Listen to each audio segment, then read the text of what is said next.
A few years ago, running a capable language model locally was impossible for most people. Today, you can run a 70 billion parameter model on your laptop with just 64 GB of RAM. No latency, no cloud, no API key, and no privacy concern. Completely offline. How? That's exactly what we are trying to cover today. Hello everyone, welcome back to my channel. Let's demystify edge deployment. So let's first understand the difference between a cloud inference and an edge inference. In cloud inference, you send the text from your browser. The server runs the model and returns back the response. This is how every major model like ChatGPT, Claude, and Gemini works. But in edge inference, the model directly runs on your device, your laptop, phone, or embedded hardware. No network is required. Hence, the latency gets reduced in this. So why we run on the edge? It has some pros and cons. So let's discuss the pros first. Like it, as I told, it is doesn't have any privacy concern. So your data never leaves your device, and because it's running on your local hardware, so no network latency is also there for the round trip conversation. So it's potentially faster, and the cost is also saved, like you don't have to pay per token API charges or you hitting a limit every day, and since it's offline, so it works without internet as well. And obviously you can customize it, like run your own fine-tuned models. Going on to the challenges, it does have certain challenges as the hardware is limited, so the memory also is limited compared to data centers GPUs, and the compute, like CPU integrated GPU are much slower than data center GPUs. And the power, since we are using on a handheld device or a portable device, so battery powered devices like can't sustain high compute loads. And finally, the model size, like a 70 billion model in FP16 quantization is 140 GB. So this doesn't fit in most edge devices as is. So like to counter these challenges and to use all those features, we have gone through this entire LLM inference series. Now let's discuss certain types or techniques or edge devices that you can run your like perform LLM inference on, or run your LLMs on. So the first technique is using llama.cpp. This is the foundational technique. It was created in March 2023 and is the most important piece of software in the edge LLM ecosystem. It's a C++ implementation of LLM inference, and originally from Llama, now supporting virtually every open model. Why C++? Because Python has an overhead, and C++ has direct memory management, and it has like fine-grained control over compute. And there are certain key features to this llama.cpp, the CPU inference runs entirely on CPU. It is slow but works on literally any computer. And a 7 billion model at int 4 quantization can run at 5 to 15 tokens per second on a modern CPU. And GGUF format, like llama.cpp's quantized model format that we discussed in video 5, supports Q2K through Q2 0 quantizations level. Sorry, Q8 0 quantizations level. And it has like partial GPU offload, like it loads some layers to GPU, CUDA or metal, and rest on the CPU. So more GPU layers equals to faster inference, but requires more VRAM. And the metal backend, like for macOS, uses Apple's metal GPU APIs to accelerate over on Apple Silicon and Intel Mac GPUs. It also has a CUDA backend, like full GPU inference on NVIDIA GPUs, if you have NVIDIA graphic card on your system. And the Vulkan backend, like cross-platform GPU inferences, works on AMD, Intel, NVIDIA. And some of the performance example of this llama.cpp on different devices are like, for full GPU, it has like metal, 20 tokens per second performance. And for mixed, like GPU plus CPU, it has around 6 to 8 tokens per second. And just for full CPU, as I told, it will have around 2 tokens per second.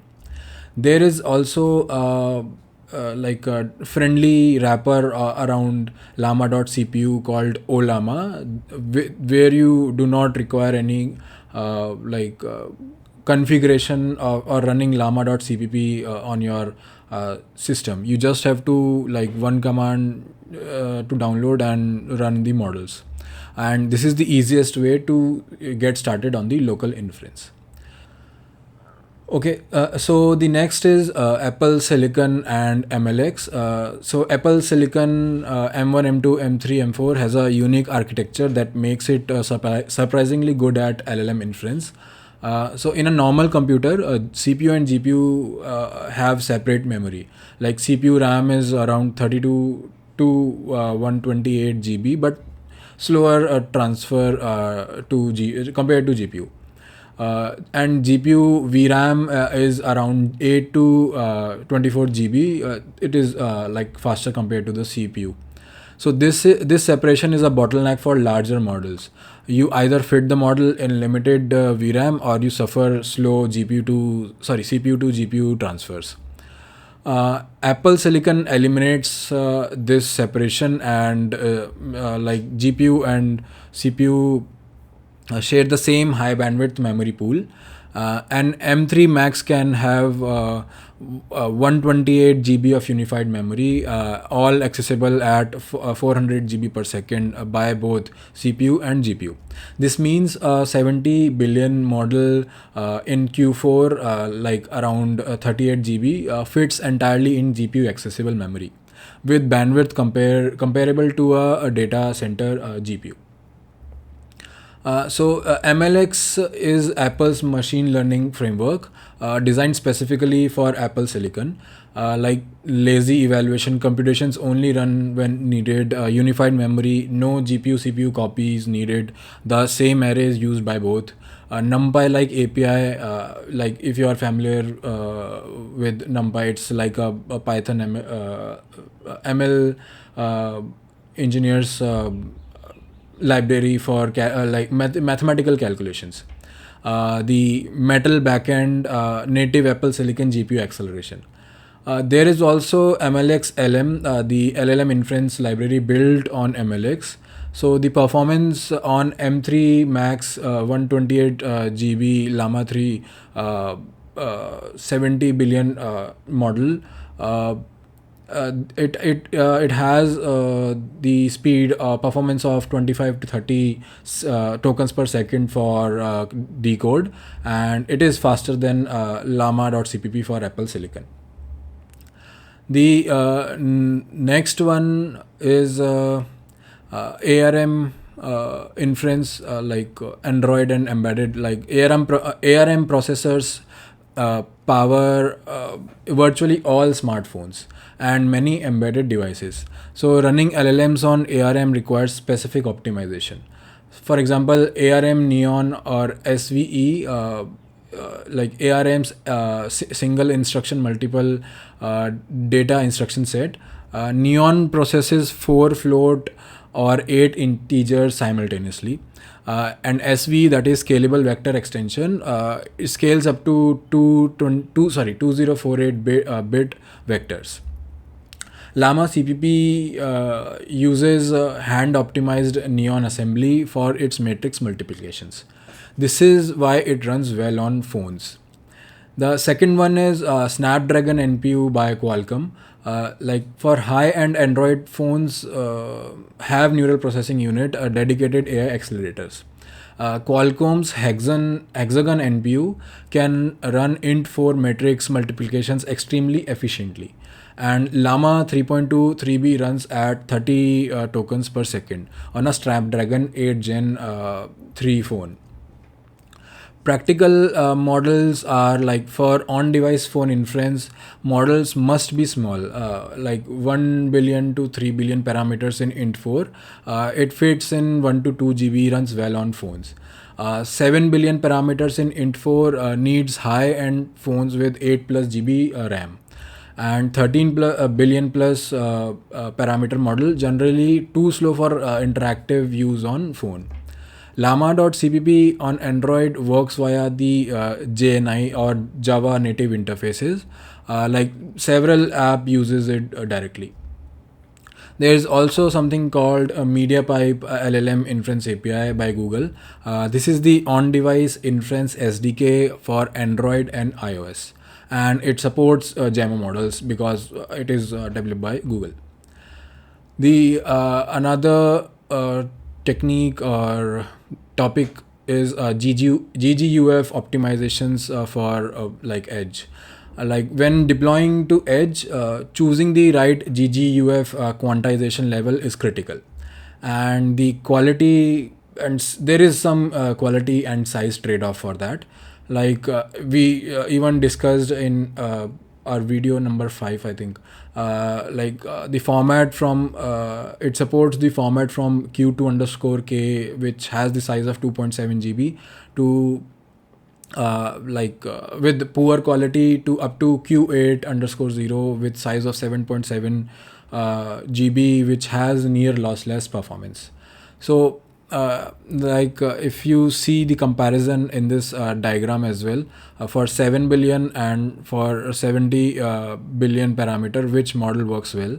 So few recommendation for edge, like phone with 4 GB of RAM can have q4 underscore k underscore m of 3 billion model. This barely fits but usable quality. And phone with 8 GB of RAM will have k4 km of 7 billion model, good quality, practical speed. And the MacBook with 16 GB will can use a q4 km of a 7 billion parameter model. It is comfortably fit and very fast. On MacBook with 64 GB of RAM, the Q4 KM of 70 billion parameter model fits with the room for KV cache. And with MacBook with 128 GB RAM and Q5 KM GGUF format of a 70 billion parameter model, it is like great quality at good speed. So the K in every GGUF quantization type means K quant. A more sophisticated quantization that uses different bit weights for different parts of the model, like attention layer versus feed forward neural network layers. K quants preserve quality much better than naive uniform quantization. So in to give you the summary of this short video, like edge deployment is democratizing AI. The same model that required data center GPUs 2-3 years ago now runs on your laptop or your phone.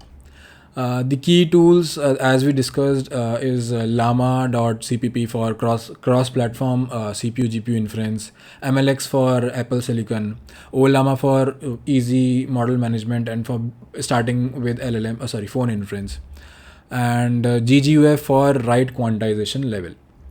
The key insight from this video will be like Apple Silicon's unified memory architecture is surprisingly competitive with the data center GPUs for inference, especially for large models that don't fit in the VRAM.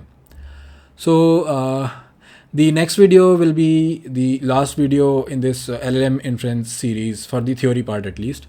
We will discuss fine-tuning and distillation and how to make a model smarter, smaller and more specialized for your specific work. Thanks for watching. See you next time.